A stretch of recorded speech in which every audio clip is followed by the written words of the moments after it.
the happy God. Sound doctrine is in accordance with the gospel of the glory of the blessed, that is, happy God.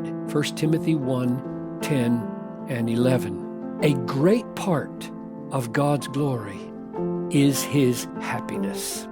It was inconceivable to the Apostle Paul that God could be denied infinite joy and still be all glorious.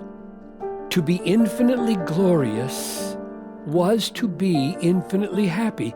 He used the phrase, the glory of the happy God, because it is a glorious thing for God to be as happy as he is, infinitely happy.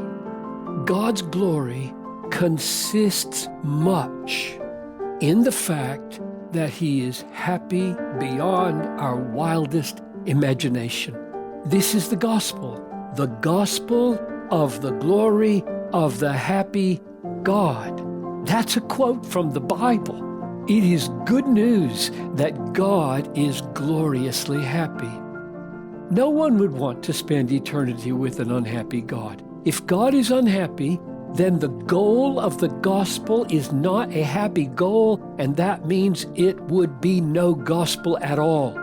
But in fact, Jesus invites us to spend eternity with a happy God when he says, "Enter into the joy of your master." Matthew 25:23.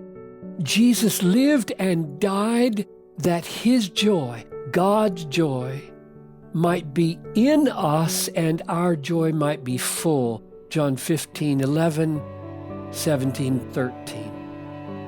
Therefore, the gospel is the gospel of the glory of the happy God. The happiness of God is first and foremost a happiness in his Son. Thus, when we share in the happiness of God, we share in the very pleasure that the Father has in the Son.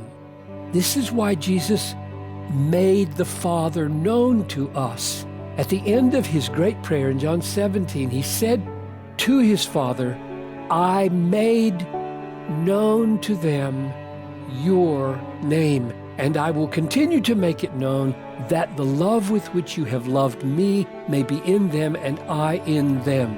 John 17:26. He made God known so that God's pleasure in his Son might be in us and become our pleasure in him.